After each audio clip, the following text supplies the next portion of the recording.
तो एक प्रश्न है कि वैराग्य कम हो रहा है, क्या करें? एक्चुअली में वैराग्य कम नहीं हो रहा, एक्चुअली में वैराग्य कम नहीं हो रहा, हमारे में वैराग्य था ही नहीं, हमारे में वैराग्य है ही नहीं।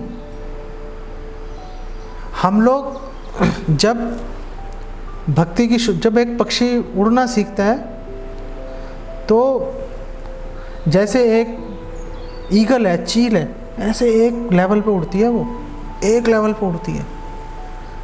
लेकिन जब एक पक्षी नया उड़ना सीखता है तो ऐसे चलता है, वो ऊपर नीचे ऊपर नीचे चलता है।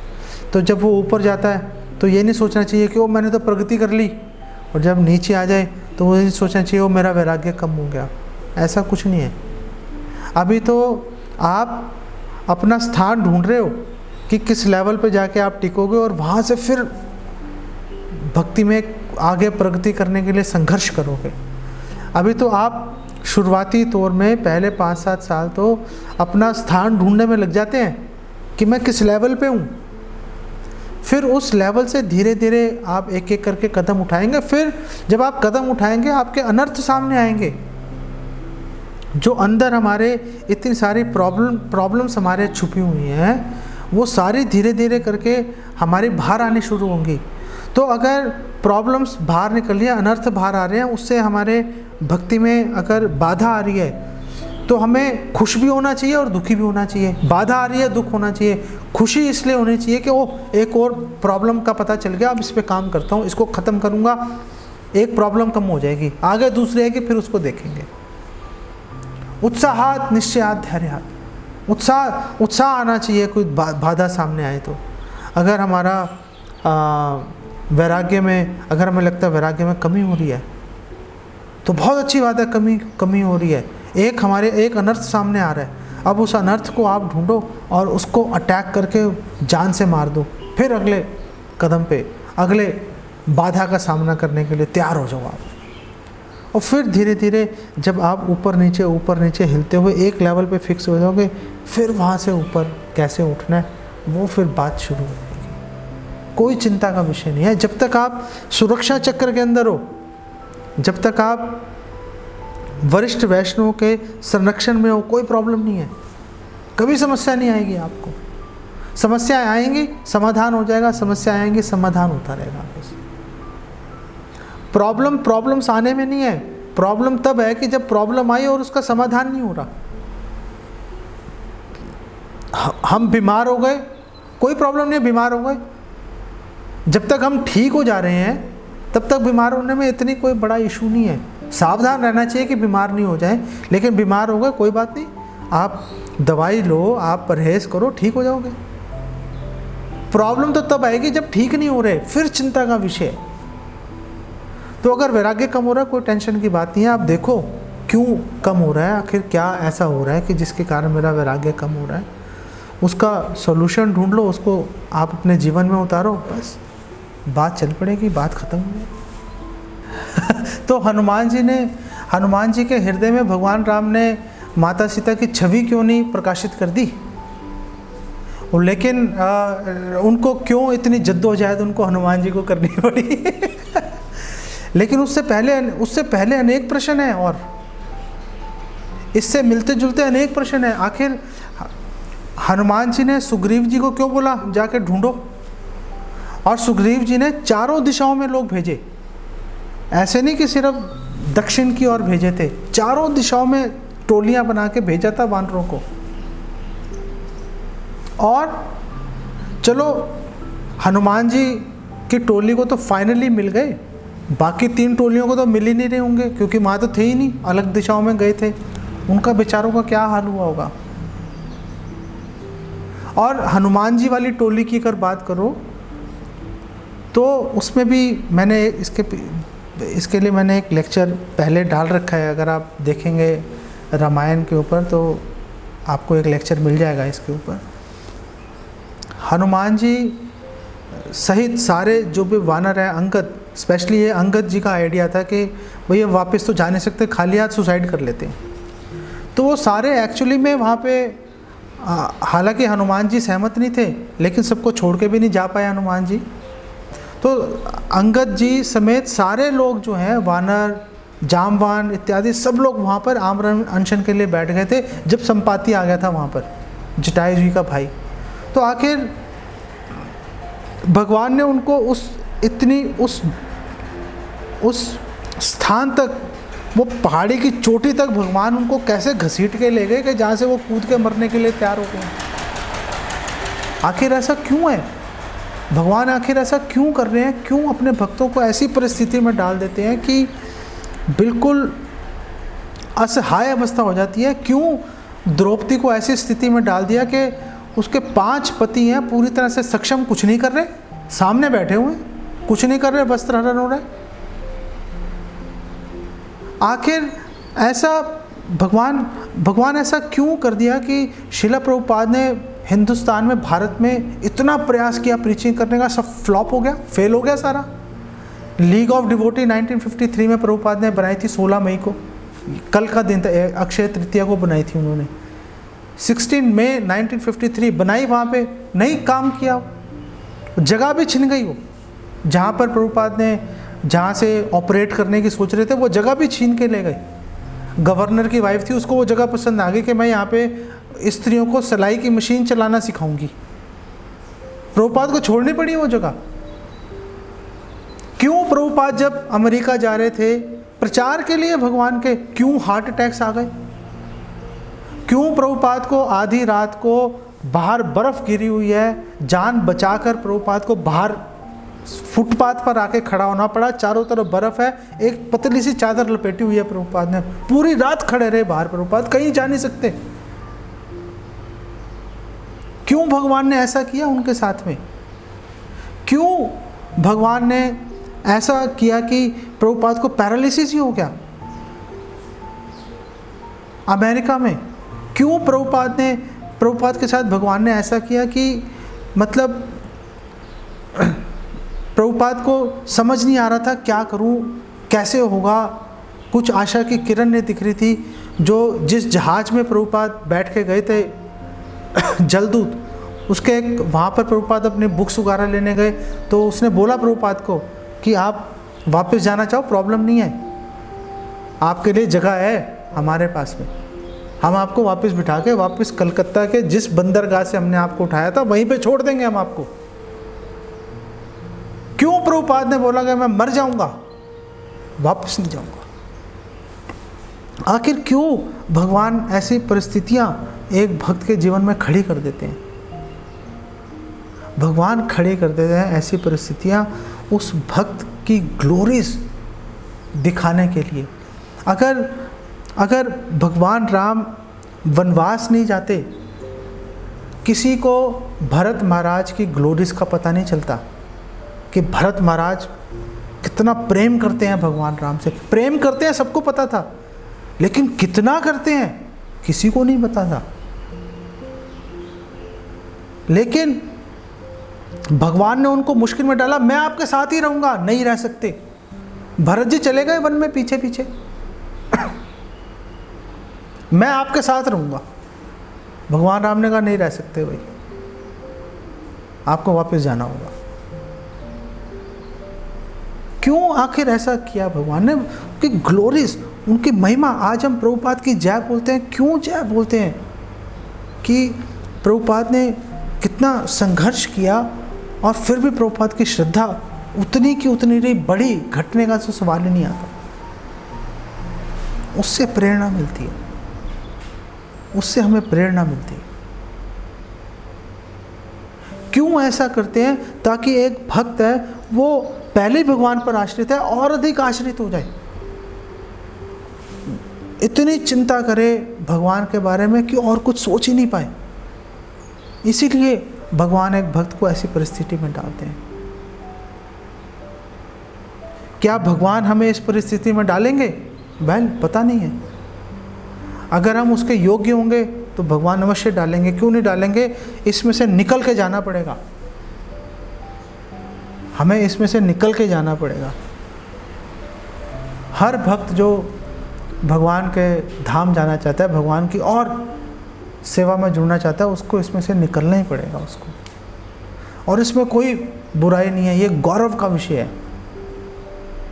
भगवान नहीं पूरी चीज़ कभी भी उजागर करेंगे, भगवान कभी फैसिलिटीज़ नहीं देंगे। भगवान देखेंगे एक भक्त की कितनी निष्ठा है, करेगा या नहीं करेगा। और जब भक्त कठिन परिस्थितियों में भी लगा रहता है तो भगवान सफलता प्रदान कर देते हैं। बात खत्म हो गई। जब तक आपको डर लग रहा है भगवान टेस्ट नहीं लेंगे आपका, आप बिल्कुल चिंता मत कीजिए। जब तक आप उस परीक्षा की प्रतीक्षा नहीं करेंगे, भगवान को बोलेंगे नहीं कि मेरी परीक्षा लो भाई, एग्ज़ाम कब तक तैयारी करता रहूँगा, कभी तो पेपर भी दूंगा। भगवान नहीं लेंगे परीक्षा, आपको बिल्कुल घबराने की ज़रूरत नहीं है। आप बोलोगे तो लेंगे भगवान परीक्षा, पहले नहीं लेंगे भगवान। बिल्कुल किसी को घबराने की आवश्यकता नहीं है। तो जो लोग ऐश्वर्य में भगवान की भक्ति करते हैं ना, उसमें कहीं ना कहीं प्रॉब्लम्स आ जाती हैं। इसलिए प्रवृत्ति मार्ग से निवृत्ति मार्ग ज़्यादा अच्छा है। और ऐसा नहीं है कि इंद्र को पता नहीं है इस बात का, इंद्र को भी पता है कि मैं बहुत ज़्यादा अच्छा भक्त नहीं हूँ। इंद्र को इस विषय में पूरी क्लैरिटी है इंद्र को कि मैं भगवान का सेवक तो हूँ लेकिन बेस्ट नहीं हूँ, मैं, मेरे में बहुत कमी है। इंद्र को इस बारे में जानकारी है। बृहद भागवत मृत में इस बात का वर्णन है। इंद्र एक्सेप्ट कर रहे हैं। इंद्र कहते हैं, आप, नारद जी ने कहा आप तो बहुत अच्छे भक्त हो। इंद्र जी ने कहा कि आप मजाक कर रहे हो, कि आपको कोई मिला नहीं सुबह से जो आप मेरे से मजाक कर रहे हो।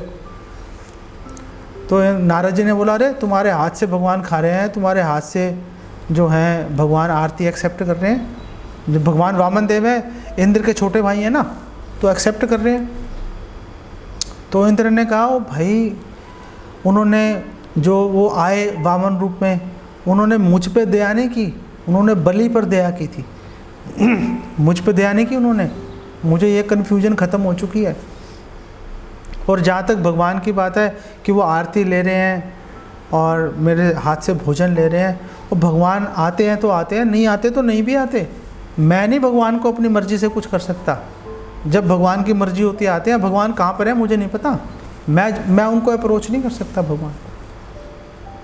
और दूसरी तरफ बलि है, उसके वहाँ पे भगवान द्वारपाली बन गए। और लक्ष्मी जी गई कि चलो वापस चलो, तो भगवान राम ने कहा, भाई मैं कैसे जाऊँ, मैं तो नौकर हूँ, स्वामी से पूछो कि वो मुझे भेजेगा नहीं भेजेगा। बलि महाराज ने बोला, मैं तो नहीं भेजता भाई। इनको यही रहने दो इनको। तो वो तो ट्रिक निकाल के उनको छुड़ा के लाई लक्ष्मी जी से। तो दया जो है, इंद्र को पता है, इंद्रदेव को, कि वो अच्छे भक्त हैं लेकिन बेस्ट नहीं है, कमियां हैं उनके अंदर।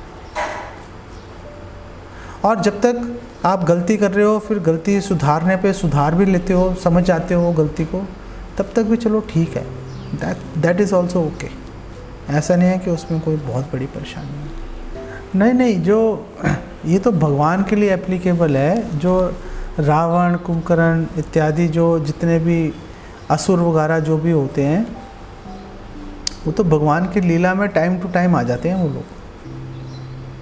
उनका, रावण का अपना कोई नित्य अस्तित्व नहीं है, लेकिन विभिन्न कल्पों में, विभिन्न ब्रह्मांडों में भगवान की अलग अलग लीला चलती रहती है। और जैसे हिरण्याकशिपु है, हिरण्याक्ष है, भगवान जब भी आए यहाँ पर शूकर रूप में या नरसिंह भगवान के रूप में, तो थोड़ी बहुत वेरिएशन रहती हैं भगवान की डीलिंग्स के अंदर। जैसे भगवान जब इस कल्प में आए थे, भगवान कृष्ण, तो कालिया दमन उन्होंने अलग अलग तरीके से किया था। पिछले कल्पों में जो है, एक कल्प ऐसा भी था कि भगवान कृष्ण जो है वो कालिया नाग पे सवार होकर उन्होंने पूरे ब्रज का विहार भी किया था। उन्होंने पूरे ब्रज में घूमे थे कालिया पे सवार होके। इस कल्प में नहीं घूमे भगवान। तो थोड़ी बहुत लीलाओं में वेरिएशन भी रहती है। लेकिन ये जो असुरों का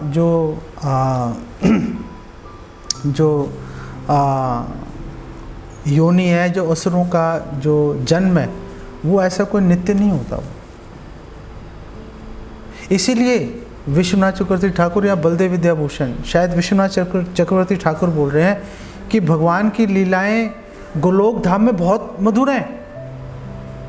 जो भगवान का धाम है उसमें बहुत मधुर है भगवान की लीलाएं, लेकिन उससे ज़्यादा मधुर लीलाएं भगवान की धरा धाम पे हैं, जहाँ पर असुर आ रहे हैं, प्रॉब्लम्स आ रही हैं। तो भगवान की लीलाएं वहाँ पर, जो गोलोक धाम है वहाँ पे हीरे के समान है, लेकिन धरा धाम पर ऐसे है कि जैसे वो हीरा जो है उसको एक बहुत ही सुंदर अंगूठी में जड़ दिया तो उसकी शोभा और अधिक बढ़ गई उसकी। वो हीरा पहले से ही बहुत सुंदर है, लेकिन उसको ऐसे आभूषण में जड़ दिया कि उसकी सुंदरता और हज़ारों करोड़ों गुना बढ़ गई। तो धरा धाम पे भगवान की लीलाएं और अधिक मधुर होती हैं भगवान की, क्योंकि यहाँ पे असुर जो हैं वो ये सारी हरकतें करते रहते हैं। गोलोक धाम में नहीं है ऐसा कुछ भी, वहाँ पे असुरों का कोई रोल नहीं होता। नहीं, कंस तो जय विजय से कोई लेना देना नहीं है कंस का।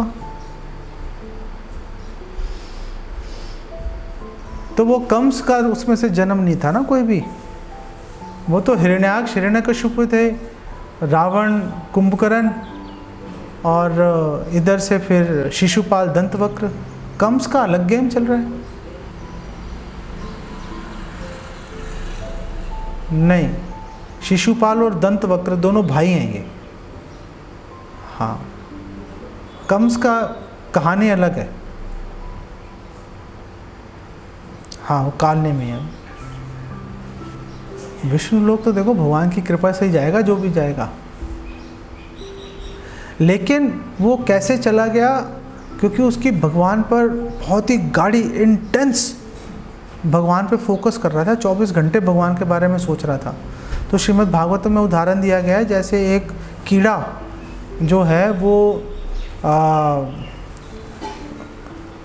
एक दूसरा कीड़ा है जो उसको पकड़ के ले आता है खाने के लिए, उसके ऊपर ध्यान लगाता रहता है और वैसे ही स्वरूप ले लेता है। उसी प्रकार से जो कंस है, कंस के इतने इंटेंस, कंस की जो है भगवान पर ध्यान लगा रहा था, चाहे डर से लगा रहा था, चाहे घृणा से लगा रहा था, लेकिन 24 घंटे भगवान के बारे में सोच रहा था। हम तो नहीं सोच रहे, लेकिन कम सोच रहा था 24 घंटे भगवान के बारे में। तो भगवान जैसा स्वरूप उसने प्राप्त कर लिया उसने, इसमें कोई आश्चर्य नहीं है।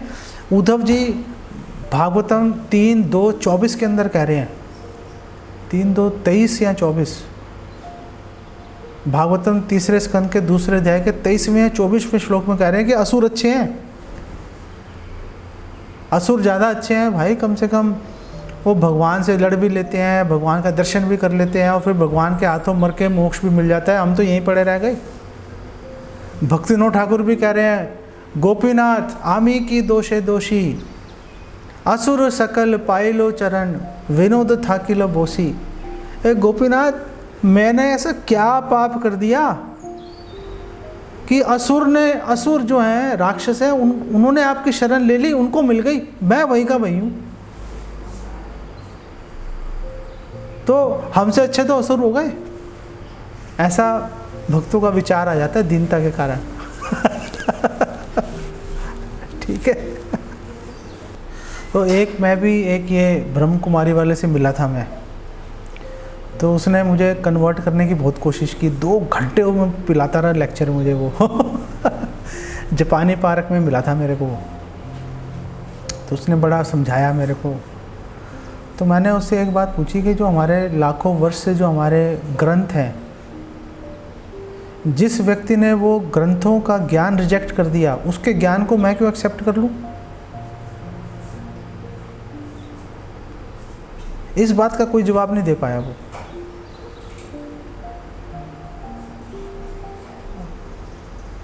कि मेरी बात समझ नहीं आई आपको? मैं बोल रहा हूँ कि हमारे वेद हैं, शास्त्र हैं, ये लाखों करोड़ों वर्ष से चल रहे हैं, प्रचलित हैं। ये जिस संस्था ने ये लाखों करोड़ों वर्ष से प्रचलित ज्ञान को रिजेक्ट कर दिया, जो दिव्य ज्ञान है उसको रिजेक्ट कर दिया और अपनी एक फिलॉसफी ले आए, तो जिन्होंने उसको रिजेक्ट कर दिया, मैं उसकी बात क्यों मानूं? आखिर उसकी क्रेडिबिलिटी क्या है? उसकी प्रामाणिकता क्या है? कोई प्रामाणिकता नहीं है, अपने मन गढ़ंत बातें हैं। और ऐसे लोगों का क्या है, वैसे तो वो लोग शिव भक्त हैं नहीं एक्चुअली में, वो शिवलोक वाले लेके चल रहे हैं लोगों को धोखा देने के लिए। जैसे ये क्रिश्चियंस है ना, लाल चोला डाल के चलते हैं लोगों को, साधु लाल चोले पे हर व्यक्ति जो है प्रणाम करना शुरू कर देता है। तो ये ईसाई भी लाल चोला डाल के चलते हैं। ये जो ये साईं बाबा वाले हैं, ये लोग भी साईं बाबा की फोटो बना बना के बेच रहे हैं कि ब्रह्मा विष्णु महेश उनकी उपासना में लगे हैं।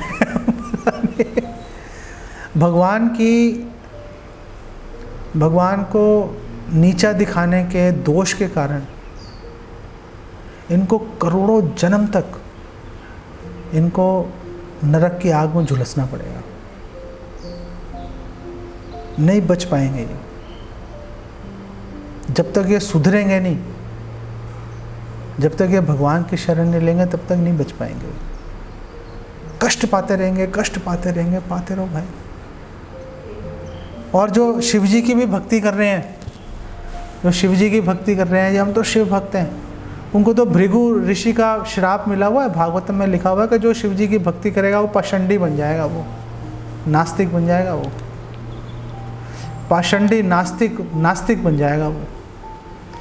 शिव जी ने श्राप दे रखा, भृगु ऋषि ने श्राप दे रखा है शिव भक्तों को। वो जो दक्ष का जो सारा वो भंग नहीं किया था शिव जी के शिष्यों ने, नंदी इत्यादि सब ने जाकर तोड़ ताड़ कर दिया था, सारा मार दिया था कई लोगों को। तो उस समय भृगु ऋषि ने श्राप दिया था कि जो शिव जी की उपासना करेगा नास्तिक बन जाएगा वो। तो जो शिव जी की उपासना कर रहे हैं भाई, वो नास्तिक बन गए। अब नास्तिक व्यक्ति की क्या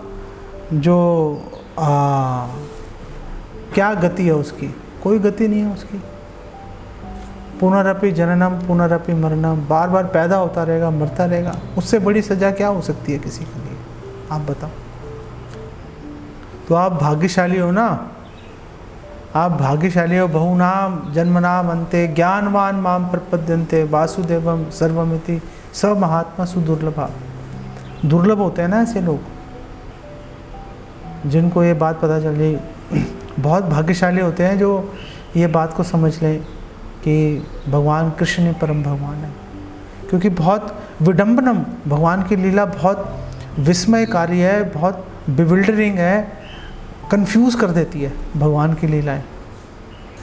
हो सकते हैं, क्यों नहीं हो सकते, लेकिन आप मत जाना उनको कृपा बांटने के लिए। को पता चले कि आप भी ब्रह्म कुमारी बन गए, वो बोले और बहन जी क्या हाल है आपके?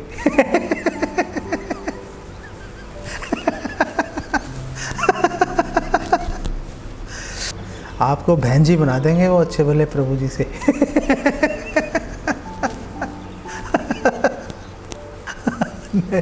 नहीं, आप बिल्कुल कानून, किसी भी हालत में हम लोग कानून हाथ में नहीं लेते। हम लोग सनातन धर्मियों में और मुसलमानों में यही फ़र्क है, क्रिश्चियंस में और हम में यही फ़र्क है। हम लोग कानून को कभी हाथ में नहीं लेते हम लोग।